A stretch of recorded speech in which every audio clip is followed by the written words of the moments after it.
Hello everyone, welcome to the new session. तो आज की इस सेशन में हम एनसिबल के बारे में देखने वाले हैं। जैसा कि मैंने आपको प्रीवियसली बताया था, एनसिबल के लेक्चर्स हम अभी स्टार्ट कर रहे हैं करके। टोटल 6 to 7 लेक्चर्स होंगे एनसिबल के, और पूरा का पूरा एनसिबल में यहाँ पे कवर करने वाला हूँ। एनसिबल यहाँ पे हम जीरो से स्टार्ट करने वाले हैं, और जितना मुझे आइडिया है, जितना मुझे नॉलेज है, जितना मैं रियल इंडस्ट्रीज में यूज करता हूँ, उस सारे का सारा इन्फॉर्मेशन मैं आपको यहाँ पे बताने वाला हूँ उसी टाइप में। ठीक है। जब भी मार्केट में नए नए टूल्स आते हैं तो उसका एक रीजन होता है। विदाउट रीजन मार्केट में नए टूल्स नहीं आते। ठीक है। तो एनसिबल हम किस लिए यूज करते हैं डिओप्स में, ये हम अब यहाँ पे देख लेते हैं। ठीक है। एनसिबल की कंसेप्ट देखने से पहले हम यहाँ पे एनसिबल आने से पहले कैसे वर्क किए जाते था, ये हम यहाँ पे अभी देख लेते हैं। और अभी बहुत सारी इंडस्ट्रीज में जहाँ पर ऑटोमेशन वर्क नहीं करता है, वहाँ पे अभी सिस्टम एडमिनिस्ट्रेटर भी वर्क करते हैं। ठीक है। अब सिस्टम एडमिनिस्ट्रेटर का वर्क क्या होता है, मैं एक बार आपको एक्सप्लेन कर देता हूँ। ठीक है। तो मान लीजिए कि आपके पास बहुत सारे सर्वर्स है। मैंने यहाँ पे अभी एक 8 सर्वर्स लिए हैं, जो कि एक 4 सर्वर्स जो है हमारे लिनक्स के रहेंगे, और 4 सर्वर्स जो है हमारे विंडोज के रहेंगे। बट आप यहाँ पे एक सर्वर को 10 सर्वर के समान मान सकते हो। मान के चलिए कि ये जो हमारे है, ये हमारे 14 सर्वर्स है। ठीक है। लिनक्स के 14 सर्वर्स है हमारे पास, और ये जो है विंडोज के भी हमारे पास 14 सर्वर्स है। ठीक है। अब ये जो सिस्टम एडमिनिस्ट्रेटर है, इसका एक्चुअली वर्क क्या रहता है, ये जो इसके इसके साथ जो भी सारे जो सर्वर्स कनेक्टेड है, उसको कॉन्फ़िगर करना। कॉन्फ़िगर का मतलब होता है कि उसमें जो भी फाइल्स उसको अपडेट करनी हो अपडेट करना, उसमें जो जो उसको पैकेजेस चाहिए उसको इंस्टॉल करना, रिमूव करना, सर्वर की जो ऑपरेटिंग सिस्टम होती है उसको अपग्रेड करना, उसमें कुछ भी छोटे मोटे सर्विसेज स्टॉप हो गई तो उसको स्टार्ट करना, नए नए टूल्स उसमें इंस्टॉल करना, सॉफ्टवेयर इंस्टॉल करना, कुछ कुछ सॉफ्टवेयर को अपग्रेड करना। मतलब जो भी हम बेसिक उसका हार्डवेयर को मेंटेन, उसको सॉफ्टवेयर को मेंटेन रखना, उसको सीपीयू यूटिलाइजेशन जो होता है उसको मेंटेन रखना, ये सारा का सारा वर्क कौन करता है, वो सिस्टम एडमिनिस्ट्रेटर करता है। ठीक है। सिस्टम एडमिनिस्ट्रेटर का एक्चुअली वर्क ये होता है कि जो उसकी उसके में जितने भी उसके अंडर जितने भी सिस्टम्स है, जितने भी सर्वर्स है, उस सर्वर को अच्छी तरीके से मेंटेन रखना, उसमें जो रिक्वायरमेंट्स है उस रिक्वायरमेंट की तरह से वहां पे बिहेव करना, वर्क करना। ठीक है। तो ये वर्क होता है सिस्टम एडमिनिस्ट्रेटर का। मान के चले कि मेरी एक ऑर्गेनाइजेशन है, उसका नाम है एबीसी। ठीक है। मेरी एक ऑर्गेनाइजेशन, उसका नाम है एबीसी, और मेरे ऑर्गेनाइजेशन में एक 1000 सर्वर्स है। ये बहुत हो गए, चलो 500 ले लेते हैं। ठीक है। मेरे ऑर्गेनाइजेशन में 500 सर्वर्स है। ठीक है। तो इसमें से जो मेरे 250 जो है, ये है मेरे लिनक्स सर्वर्स हैं, और 250 है ये मेरे हैं विंडोज सर्वर। ठीक है। अब इतने सारे सर्वर्स को हैंडल करने के लिए मुझे सिस्टम एडमिनिस्ट्रेटर की जरूरत होती है। अभी इतने सारे सर्वर्स है, 500 सर्वर्स है, तो इसके लिए मुझे मिनिमम 50 सिस्टम इंजीनियर को हायर करना पड़ेगा, इसको इस सर्वर को मेंटेन करने के लिए, इस सर्वर को हैंडल करने के लिए। ठीक है। क्योंकि सिस्टम इंजीनियर का जो वर्क होता है, सिस्टम एडमिनिस्ट्रेटर का जो वर्क होता है, ये वर्क होता है मैन्युअली वर्क होता है, क्योंकि उसको हर जो सर्वर है इसमें मैन्युअली यूजर आईडी पासवर्ड डाल के इंटर करना, एक्सेस लेना पड़ता है। उसके बाद मैन्युअली जाके उसमें जो चेंजेस करने हैं उसको अपग्रेड करना है, मतलब जो भी उसको सॉफ्टवेयर इंस्टॉल करना है, डिलीट करना है, जो भी फाइल क्रिएट करना है, वो सब कुछ उसको मैन्युअली करना पड़ता है। कैसा करना पड़ता है, मैन्युअली। मैन्युअली उसको जाना है, यहाँ पे इसको इस सर्वर में लॉग इन करना है, उसको चेक करना है, इसमें जो भी उसको रिक्वायरमेंट है वो कंप्लीट करनी है, इसकी रिक्वायरमेंट होने के बाद ये सर्वर में जाना है इसको। ठीक है। तो इसका जो वर्क रहता है सिस्टम एडमिनिस्ट्रेटर का, ये सारा का सारा मैन्युअली वर्क होता है। ठीक है। अब मुझे जितने 500 मेरे पास सर्वर्स है, तो इसके लिए मुझे 15 तो सिस्टम एडमिनिस्ट्रेटर हायर करने होंगे। मेरे ऑर्गेनाइजेशन को क्या करना पड़ेगा, सिस्टम एडमिनिस्ट्रेटर हायर करने पड़ेंगे। और जो एक हमारा सिस्टम एडमिनिस्ट्रेटर रहेगा, वो 10 सर्वर को हैंडल करेगा। एक जो हमारा रहेगा वो कितने सर्वर को हैंडल करेगा, 10 सर्वर को हैंडल करेगा। और ये जो सिस्टम एडमिनिस्ट्रेटर का वर्क रहता है, ये मैन्युअली रहेगा वर्क, तो इसीलिए इसको टाइम भी लगता है। और जो ह्यूमन वर्क रहता है, इसको टाइम लगने के साथ हम वहाँ पे कुछ गलतियां भी करते हैं, जो मशीन गलती नहीं करता, वो ह्यूमन से गलती भी हो जाती है। ठीक है। तो इसके लिए टाइम भी बहुत लगता था, और कुछ कुछ गलतियां भी हो जाती थी। अब देखो कि मुझे एक मेरी ऑर्गेनाइजेशन है, अभी मैं कितना सर्वर यहाँ पे यूज कर रहा हूँ, 500 सर्वर्स यहाँ पे मैं यूज कर रहा हूँ, और सभी के सभी मान के चले मेरे विंडोज सर्वर्स है। ठीक है। अब मैं बोलूंगा कि मेरे सिस्टम एडमिनिस्ट्रेटर को, आप काम करो कि विंडोज सर्वर हमें नहीं चाहिए, अब हमारी जो जो सर्वर रहेंगे हमारे, वो लिनक्स करना है आपको। तो ये लोग क्या करेंगे कि मैन्युअली सभी सर्वर में इंटर करके वहां से विंडोज हटाएंगे, फिर उसको लिनक्स को वहां पे इंस्टॉल करेंगे, ये सर्वर होने के बाद ये सर्वर पे आएंगे, ये सर्वर होने के बाद ये सर्वर पे आएंगे, तो इसके लिए बहुत टाइम लगता है इसको। ठीक है, ये इस प्रोसेस के लिए बहुत टाइम लगता है। तो ये सिनारियो ध्यान में रखते हुए, ये सिचुएशन ध्यान में रखते हुए नए कंसेप्ट लाई गई, उसका नाम है कॉन्फ़िगरेशन मैनेजमेंट टूल्स। ठीक है, कॉन्फ़िगरेशन मैनेजमेंट टूल्स नए मार्केट में लाए गए। अब हम एक्चुअली कॉन्फ़िगरेशन मैनेजमेंट क्या होता है ये एक बार देख लेते हैं। तो configuration management is a process of maintaining systems such as a computer hardware and software in a desired state. Configuration management is also a method of ensuring that a system performs in a manner consistent with the expectation over time. The few basic steps of a configuration management are creating a configuration management plan, identifying the configuration requirements, documenting changes, tracking configuration, testing adherence to configuration requirements. There are the two types of configuration management, pull based और push based. ठीक है, तो configuration management actually क्या है कि आपको जैसे मैंने प्रीवियसली बताया कि एक हमारा एक मान के लीजिए एक सर्वर है। ठीक है, एक कौन सा सर्वर है, हमारा लिनक्स का सर्वर है। लिनक्स में ऐसा टाइप कर देता हूँ। ठीक है, लिनक्स ऐसा टाइप कर देता हूँ। मान के चलिए हमारे एक लिनक्स का एक सर्वर है। ठीक है, अब मुझे एक रिक्वायरमेंट आती है, एक अभी यहाँ पे मैं एक मान के चलूँ सिस्टम इंजीनियर ही हूँ, सिस्टम एडमिनिस्ट्रेटर जो भी है, वो रिक्वायरमेंट आती है कि ये जो मेरा सर्वर है इसमें आपको 2 फाइल्स इंस्टॉल करनी है। ठीक है, और वो नाम भी बता देते हैं कि भाई ये आपको फाइल यहाँ पे जाके इंस्टॉल करनी है। तो मैं यहाँ पे जाऊँ, इस फाइल को इंस्टॉल करूँगा। फिर से मुझे बोलते हैं कि आपको ये एक पैकेज है यहाँ पे, जिसका नाम है गिट नाम का एक पैकेज है, इसको आपको अनइंस्टॉल करना है यहाँ पे। ठीक है, तो मैं क्या करूँगा, जो सर्वर है हमारा, इसमें मैन्युअली उसका यूजर आईडी पासवर्ड डाल के यहाँ पे सर्वर पे जाऊंगा और यहाँ पे जो भी उसका गिट नाम का जो पैकेज है उसको डिलीट करूंगा। कुछ दिन बाद मुझे ऐसा बोला जाता है कि ये जो सर्वर है इसको अपग्रेड करना है। ठीक है, तो मैं इसको फिर उसको यूजर आईडी पासवर्ड डाल के इसको अपग्रेड करूंगा। मतलब जो भी सर्वर में हमको रिक्वायरमेंट होती है क्लाइंट से, और जो हमारे यूजर होते हैं उनमें जो भी रिक्वायरमेंट्स होती है सर्वर के लिए, जिसकी फाइल वहाँ पे क्रिएट करके डाल दीजिए, इंस्टॉल एक पैकेज इंस्टॉल कर दिए, पैकेज रिमूव कर दीजिए और ओएस अपग्रेड कर दीजिए, और विंडोज हटा के लिनक्स डाल दीजिए, लिनक्स हटा के वहाँ पे विंडोज डाल दीजिए, और ये टूल हटा के नया टूल डाल दीजिए, टूल को अपग्रेड कर दीजिए। जो बहुत सारे टूल के वर्जन्स भी होते हैं उसको कंट्रोल करना, मैनेज करना, उसका सीपीयू में जो यूटिलाइजेशन होता है, रैम रोम, उसको हैंडल करना, इस सारा का सारा प्रोसेस जो आता है ना वो कॉन्फ़िगरेशन मैनेजमेंट में आता है। ठीक है, जब भी आप जाते हो एक नया लैपटॉप नया पीसी लेने के लिए जाते हो तो आपको सबसे पहले पूछते हैं कि आपको क्या क्या कॉन्फ़िगरेशन चाहिए आपके लैपटॉप में। ठीक है, मतलब आप वैसे डायरेक्टली आप ले लोगे तो वहाँ पे उन्होंने जो लैपटॉप्स होते हैं वहाँ पे ऑलरेडी कॉन्फ़िगरेशन किया होता है, वो आप देख के लेते हो। बट आप जब सिंगल पीसी लेने जाते हो ना तो आपको पूछते हैं कि आपको कौन कौन सा टाइप का कॉन्फ़िगरेशन चाहिए आपके पीसी में। ठीक है, तो आप वो समझ लीजिए कि एक बेसिक फंडा वैसा ही है ये वाला। ठीक है, बट इसमें भी टू टाइप्स आते हैं कॉन्फ़िगरेशन मैनेजमेंट में। फर्स्ट वन आता है हमारा पुल बेस्ड कॉन्फ़िगरेशन मैनेजमेंट। मतलब जो टूल्स आए हैं, जो अभी मार्केट में जो टूल्स आए हैं कॉन्फ़िगरेशन मैनेजमेंट बेस के ऊपर, वो टू बेस्ड है। फर्स्ट जो है हमारा पुल बेस्ड एक टूल्स आते हैं और सेकंड वन है हमारा पुश बेस्ड। ठीक है, टू टाइप्स के टूल्स वहाँ पे मतलब हमको मिलते हैं। एक होता है हमारा पुल बेस्ड और सेकंड वन होता है हमारा पुश बेस्ड। ठीक है, अब हम पुल बेस्ड जो टूल्स कौन से हैं ये देख लेते हैं और पुश बेस्ड भी टूल कौन से ये भी देख लेते हैं यहाँ पे। तो सबसे पहले हम यहाँ पे देख लेते हैं पुल बेस्ड जो हमारा कॉन्फ़िगरेशन मैनेजमेंट टूल क्या है और वो कैसे वर्क करता है। ठीक है, वो पुल बेस्ड जो कॉन्सेप्ट है उसको सबसे पहले हम यहाँ पे समझ लेते हैं। ठीक है, अब देखिए कि मैं सबसे पहले यहाँ पे मैंने टूल लिया है जो कि पुल बेस्ड है, और उसके बाद एक मैंने एक एजेंट लिया है, और ये जो हमारा सर्वर है वो लिनक्स का भी हो सकता है और विंडोज का भी। आप मान के चलिए लिनक्स का मेरा सर्वर है। ठीक है, लिनक्स का सर्वर है।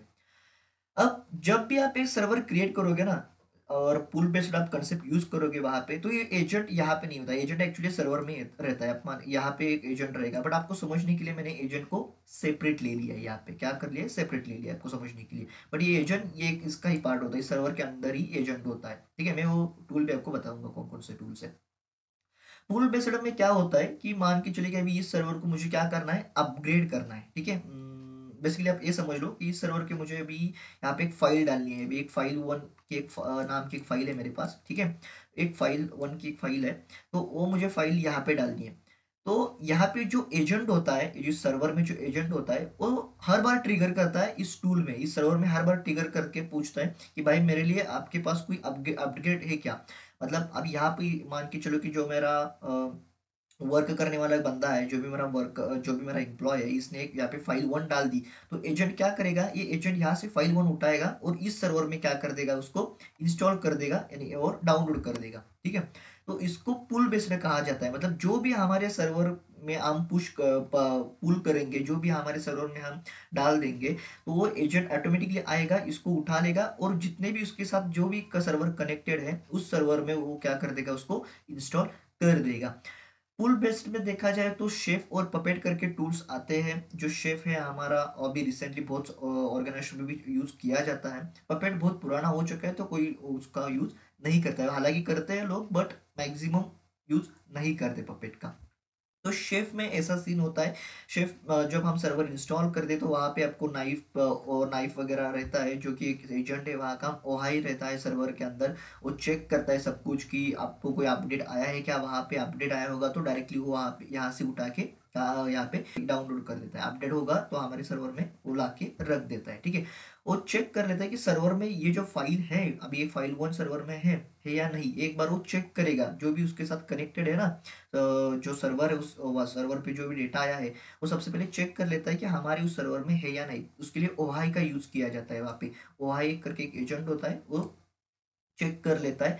और वहाँ पे आइडेंटिटी भी इतनी ज़्यादा होती है कि मान के चलो उसने एक फाइल 1 यहाँ पे डाल दी सर्वर टूल ने, तो वो चेक करेगा कि फाइल 1 यहाँ पे है या नहीं। फाइल 1 यहाँ पे रहेगी तो उसको वहाँ सर्वर में इंस्टॉल और डाउनलोड नहीं करेगा, नहीं होगी तो वो डाउनलोड कर लेगा, ठीक है। मतलब जो भी हम डेटा हमारे सर्वर में डालते हैं, हमारे टूल में डालते हैं, तो वो टूल क्या उसके साथ, हालांकि यहाँ पे एक सर्वर भी एक कनेक्ट रहता है, शेफ का एक सर्वर रहता है, अलग का सर्वर, कुक बुक्स रहती है वहाँ पे। कुक बुक में हम रेसिपी लिखते हैं, तो हम जो हमारे नाइफ वगैरह होते हैं उसका यूज करके उसको उस सर्वर में डाल देते हैं। बट ये कंसेप्ट हम हमको देखने की कोई ज़रूरत नहीं है, बेसिकली मैं आपको बता रहा हूँ क्योंकि ये इसका टाइप है कॉन्फ़िगरेशन मैनेजमेंट का, तो इसके लिए मैं आपको बता रहा हूँ। इसमें हमको नहीं जाना है क्योंकि जो हम अभी एंसिबल पढ़ने वाले हैं ये पुश बेस्ड है, ठीक है। पुश बेस्ड ये टूल है, तो इसका कोई हमारे यहाँ पे इतना सीन नहीं है, फिर भी आपको नॉलेज के लिए मैं आपको ये बता रहा हूँ। आई होप आपको पुल बेस्ड क्या होता है ये अच्छी तरीके से समझ में आ चुका होगा। अब हम पुश बेस्ड क्या है, push based configuration management tool क्या है, एक बार देख लेते हैं। तो अब हम यहाँ पे पुश बेस्ड जो कॉन्फ़िगरेशन मैनेजमेंट टूल क्या है और कैसे वर्क करता है ये भी देख लेते हैं, ठीक है। तो पुल बेस्ड में हमने क्या देखा कि सबसे पहले जो हमारा सर्वर था, जो भी हमारा टूल था, वो सबसे पहले कहाँ से कहाँ पे कनेक्ट हो रहा था, हमारे एजेंट के साथ कनेक्ट हो रहा था, ठीक है। और एजेंट के साथ कनेक्ट होने के बाद एजेंट कहाँ पे कनेक्ट हो रहा था, हमारे सर्वर के एंड पे। बट पुश बेस्ड में ऐसा नहीं है। पुश बेस्ड में यहाँ पे डायरेक्टली जो भी आपको अपग्रेड करना है, जो भी आपको रिक्वेस्ट करनी है, आप डायरेक्टली आपके सर्वर को भेज सकते हो। आप मान के चलिए कि आपको अभी आपके सर्वर में वर्जन 1.2 चल रहा है और इसको आपको अपग्रेड करना है, 1.4 लेना है, तो आप वो जो रिक्वेस्ट है वो डायरेक्टली आपके सर्वर पे पुश कर सकते हो, डायरेक्टली उसको अपग्रेड कर सकते हो। यहाँ पे इतना कोई सीन नहीं होता। यहाँ पे एक सेटअप करके कंसेप्ट आती है, वो मैं आपको बाद में बताऊंगा एक्चुअली सेटअप क्या होता है करके, ठीक है। जैसे हम एनसिबल में इन्वॉल्व होंगे वो भी मैं आपको इस सेटअप के बारे में परफेक्ट वे में बताऊंगा। बट सिनारो यहाँ पे पुश बेस्ड का ये होता है कि ये अभी मैं आपको यहाँ पे एग्जांपल दे देता हूँ कि मान के चलो आप एक ऑर्गेनाइजेशन एक ऑर्गेनाइजेशन है, मान के चलो मेरी एक ऑर्गेनाइजेशन है क्लाउडोलॉजी करके, ठीक है। और एक बंदा है, इसको इस और मेरे ऑर्गेनाइजेशन को ज्वाइन करना है, ठीक है, इस ऑर्गेनाइजेशन को ज्वाइन करना है। तो ये बंदा मेरे पास हर रोज आता है और पूछता है कि सर आपके पास कोई काम है मेरे लिए, आप मुझे आप होगा तो बता देना। मैं बोला ठीक है भाई देख लूंगा, मैं होगा तो आपको बता दूंगा। ये फिर 2 घंटे के बाद फिर आता है और पूछता है सर आपके पास कोई काम हो तो मुझे बता देना। मैं बोलूँगा हाँ भाई चलो कोई दिक्कत नहीं, आपको बहुत वर्क की ज़रूरत है, मैं मेरे पास 100% वर्क होगा तो मैं आपको फिर से बता दूंगा, कोई दिक्कत नहीं। फिर ये बंदा 2 घंटे बाद और आता है और मुझे पूछता है कि सर आपके पास कोई काम है क्या। फिर ये मतलब हर दिन आता है, हर दिन आता है और मुझे पूछता है कि आपके पास कोई काम है क्या, ठीक है। तो इससे मैं क्या हो जाऊंगा, इरिटेट हो जाऊंगा ना मैं। ये तो प्रोसेस तो ठीक नहीं है कि बंदा मुझे आके पूछे कि भाई तुम्हारे पास काम है तो मुझे बता दो, काम है तो मुझे बता दो। ये तो प्रोसेस ठीक नहीं है। बट जब मेरे पास खुद ही काम होगा, मेरे पास अभी मान के चले मुझे एक बंदा चाहिए और मैं जाके इस बंदे को बोल रहा हूँ भाई मेरे पास एक जॉब है, ठीक, तू ज्वाइन होने वाला है क्या, तू वहाँ पे ज्वाइन कर सकता है क्या। तो बंदा बोलेगा हाँ ठीक है मैं ज्वाइन कर सकता हूँ। तो इसमें से ये प्रोसेस अच्छी होती है। आप खुद जाओ, आपको जो भी यहाँ पे अपग्रेड करना है आप खुद डालो वहाँ पे और उसको अपग्रेड कर दो। हालांकि ये एजेंट क्या करता था प्रीवियस पुल बेस्ड में आके हमको पूछता था कि आपके पास कोई वर्क है मेरे लिए, आपके पास कोई अपग्रेड है मेरे लिए, होगा तो मुझे दे देना। मतलब ये हर बार ट्रिगर होता था एजेंट हमारे टूल पे, हमारे सर्वर में, ठीक है। तो पुश बेस्ड में ऐसा नहीं होता। पुश बेस्ड में जो मैकेनिज्म है यहाँ पे सीन ये होता है कि आपके पास कोई अपग्रेड होगा, आपके पास कोई टास्क होगा आपके सर्वर के लिए, तो आप डायरेक्टली उसको पुश कर सकते हो। ठीक है, आप डायरेक्टली उसको क्या कर सकते हो, पुश करके ये जो सारा का सारा वर्क है आप यहाँ पे कर सकते हो। जो हमारा एनसिबल है वो एक push based configuration management tool है। ठीक है, कौन सा है, पुश बेस्ड। जो मैंने प्रीवियसली आपको बताया था शेफ और पपेट, ये पुल बेस्ड टूल्स है कॉन्फ़िगरेशन मैनेजमेंट के लिए हम यूज करते हैं। और पुश बेस्ड जो है हमारा एनसिबल है, पूरा का पूरा ऑटोमेटेड टूल है। यहाँ से हम सर्वर को ऑटोमेट कर सकते हैं, जो भी हमारा कॉन्फ़िगरेशन करना है, जो भी हमको कॉन्फ़िगरेशन मैनेजमेंट करना है सर्वर में, वो हम एनसिबल का यूज करके उसको कर सकते हैं। ठीक है, सबसे पहले मैंने आपको सिस्टम एडमिनिस्ट्रेटर का एक बताया था, देखो कि वो ये 500 सर्वर है और 500 सर्वर मैनेज करने के लिए हमको 15 सिस्टम एडमिनिस्ट्रेटर हायर करने पड़ते हैं। बट मैं आपको ये बताना चाहता हूँ, यहाँ पे 1000 या 2000 जितने भी आपके पास सर्वर होंगे, ठीक है, एक एक एनसिबल जिसको आता है, एनसिबल टूल जिसको आता है, जो कॉन्फ़िगरेशन मैनेजमेंट में अच्छी तरीके से वर्क करना जानता है, एक अकेला बंदा ये 2000 सर्वर को अच्छी तरीके से हैंडल कर सकता है विद इन 1 and 2 मिनट्स। ठीक है, तो एनसिबल इसीलिए पॉपुलर है, इसीलिए एनसिबल के जो बंदे होते हैं जिनको एनसिबल में अच्छी कमांड्स होती है, उसी के साथ जिनको कॉन्फ़िगरेशन मैनेजमेंट में अच्छा खासा उनका नॉलेज होता है, उनका पैकेज बहुत हाई होता है कंपेयर टू सिस्टम एडमिनिस्ट्रेटर। ठीक है, तो अब हम एक्चुअली एनसिबल क्या है और वो किस टाइप से वर्क करता है, ये हम यहाँ पर आज देखेंगे। उसके बाद एक बेसिक वीडियो रहेगा, आज का इंट्रोडक्शन रहेगा एनसिबल का। नेक्स्ट वीडियो में हम एनसिबल का जो हमारा सर्वर है उसको मैं आपको क्रिएट करके दिखाऊंगा, उसको मैं कॉन्फ़िगरेशन कैसे करते हैं ये भी दिखाने वाला हूँ। और उसी के साथ हम जो अभी प्रैक्टिकल करने वाले हैं एनसिबल का, इसलिए मैं AWS का ही यूज़ करने वाला हूँ। बहुत सारे लोग मुझे बोल रहे हैं कि भाई हमको AWS से क्या उसको बोलते हैं कि पेमेंट वगैरह करने के लिए रिक्वेस्ट आ रही है, पैसे पे करो, ऐसा बोल रहे हैं। देखो भाई, AWS में 1 to 2 years में यूज कर रहा हूँ, वहाँ पे कोई आपको पेमेंट के लिए बोलता नहीं है, बोलता है हालांकि वैसे सीन क्या होता है कि जब आप कोई मशीन यूज करते हो वहाँ पे और उसको स्टार्ट में ही रख देते हो, तो वो आपको फिर पेमेंट के लिए बोल देते हैं। बट आप वो मशीन को आपका वर्क होने के बाद आप उसको स्टॉप करके रखा करिए, उसके बाद आपको वो पेमेंट के लिए नहीं बोलेंगे, आपका चार्ज नहीं बढ़ेगा। ठीक है, तो अब हम एनसिबल क्या है वो एक बार देख लेते हैं। सबसे पहले हम यहाँ पे एनसिबल की हिस्ट्री के बारे में जान लेते हैं। जैसे कि मैंने आपको प्रीवियसली बताया है, एनसिबल एक open source IT configuration management tool है जिसका इस्तेमाल करके हम नोड्स और जितने भी हमारे सर्वर्स होते हैं उसको कॉन्फ़िगर और मैनेज कर सकते हैं। ठीक है, एनसिबल की हिस्ट्री के बारे में बताया जाए तो उसको डेवलप किया है माइकल देहान ने 2012 में। ठीक है, माइकल देहान जिसके ओनर थे, सबसे पहले इन्होंने इसको डेवलप किया था। बट बाद में जाके रेड हैट जो है, रेड हैट ने इसको एक्वायर कर लिया 2015 में, और इसने इसका एक खुद का भी एक वर्जन बनाया है, उसका नाम है एनसिबल टॉवर करके। ठीक है, एनसिबल टॉवर करके इन्होंने एक वर्जन बनाया है जो कि ग्राफिकल इंटरप्राइजेस है, मतलब वहाँ पे जो भी वर्क होता है उसको उसके लिए आपको कोडिंग की भी ज़रूरत नहीं, प्रोग्रामिंग करने की भी कोई ज़रूरत नहीं है। आप डायरेक्टली ड्रैग एंड ड्रॉप करके वहाँ पे वर्क कर सकते हो, बहुत इजी वर्क है, और माउस का यूज़ करके भी डायरेक्टली आप वहाँ पे वर्क कर सकते हो, आपको कोडिंग की कुछ ज़रूरत ही नहीं है वहाँ पे। ठीक है, तो बट उसके लिए वो पैसे भी, मतलब उसके लिए आपको पे भी करना पड़ता है, उनका 2 years का कोई तो $25,000 ऐसा कुछ तो आपको पे करना पड़ता है उनको 2 year के लिए। और उसमें आप मिनिमम 300 या 400 नोड्स को मैनेज कर सकते हो, कॉन्फ़िगर कर सकते हो। ठीक है, तो अभी ये एनसिबल रेडिट के अंडर वर्क करता है। ठीक है, उसके बाद देखा जाए तो जो हमारा एनसिबल टूल है ये सभी के लिए वर्क करता है, मतलब अवेलेबल है। जैसे कि लिनक्स हमारे ऑपरेटिंग सिस्टम हो गई, विंडोज ऑपरेटिंग सिस्टम है, रेड हैट की जितने भी वर्जन है उसके लिए अवेलेबल है। सेंटोस में भी वर्क करता है, मैक में भी आ जाता है, और ओरेकल में भी है अवेलेबल है। ठीक है, तो ओपन सोर्स होने के कारण ये सभी जगह आपको मिल जाएगा। ठीक है, और इसका इस्तेमाल हम ऑन प्रीमाइसेस भी कर सकते हैं, उसी के साथ क्लाउड में भी कर सकते हैं। हालांकि मैं अब जो प्रैक्टिकल करने वाला हूँ हम AWS में करने वाले हैं, हम जो एनसिबल यूज़ करेंगे AWS एनसिबल रहेगा हमारा, क्लाउड पे यूज़ करेंगे।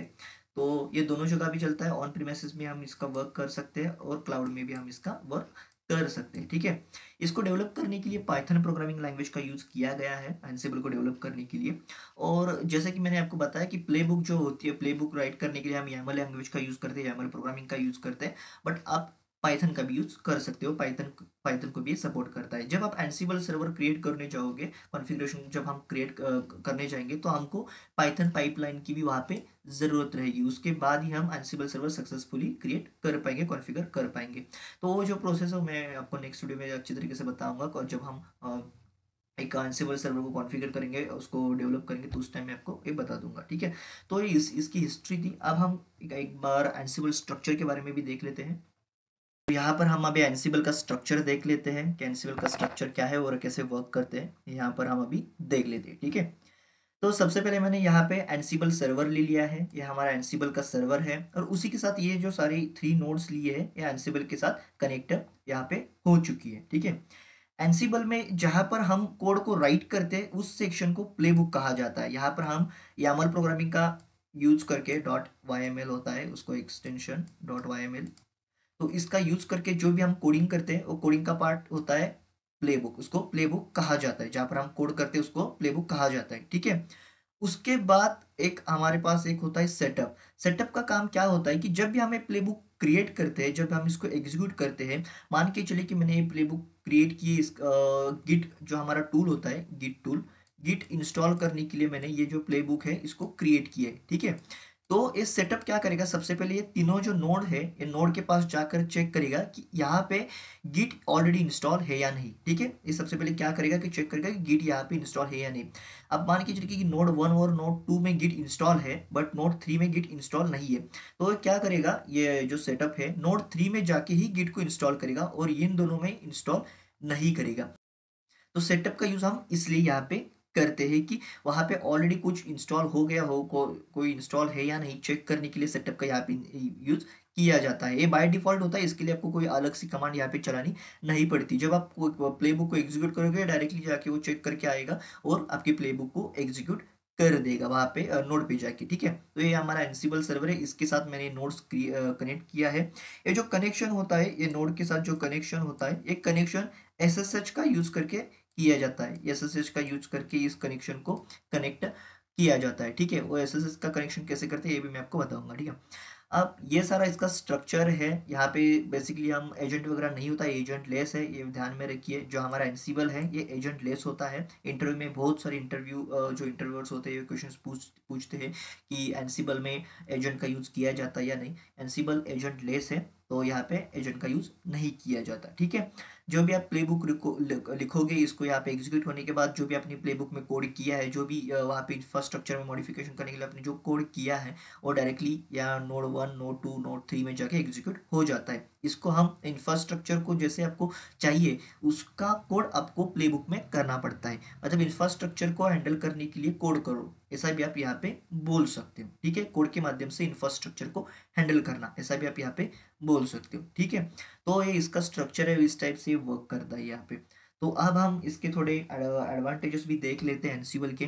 देखो कि एनसिबल एक फ्री टूल है। ठीक है, ये एक बेसिक इसका एडवांटेजेस है क्योंकि ये फ्री, सभी जो ऑपरेटिंग सिस्टम है वहाँ पे फ्री अवेलेबल रहेगा। आप सभी ऑपरेटिंग सिस्टम इसको फ्री इंस्टॉल कर सकते हो, सभी के लिए फ्री है ये।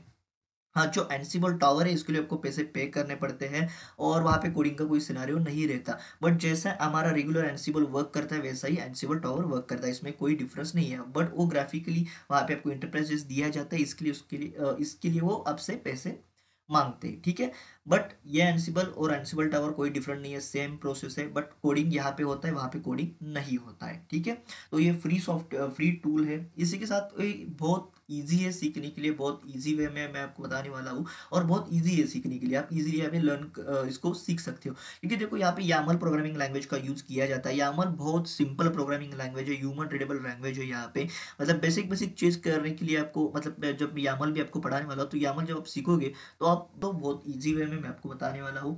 इसी के साथ ये बहुत सिक्योर भी है क्योंकि इसका जो कनेक्शन होता है उसके नोड के साथ ही SSH का यूज करके किया जाता है, तो ये बहुत सिक्योर भी है। तो ऐसी बहुत सारी इसके एडवांटेजेस है एनसिबल सर्वर की, एनसिबल टूल की। तो आई होप आपको अब आज जो मैंने कॉन्फ़िगरेशन मैनेजमेंट के बारे में बताया ये अच्छी तरीके से समझ में आ चुका होगा। उसी के बाद एनसिबल क्या है, इसकी फीचर्स क्या है, उसके बाद इसके एडवांटेजेस क्या है और इसका स्ट्रक्चर और हिस्ट्री ये भी मैंने आपको बताया है, ये भी आपको अच्छी तरीके से समझ में आ चुका होगा। आपको इसमें कुछ समझ में नहीं आया हो तो प्लीज़ आप मुझे कमेंट में बोल सकते हो। मैं फिर से ये लेक्चर को नेक्स्ट वीडियो में आपको रिव्यू में अच्छी तरीके से बता दूंगा। ठीक है, मिलते हैं नेक्स्ट वीडियो में, तब तक के लिए जय हिंद, जय श्री राम।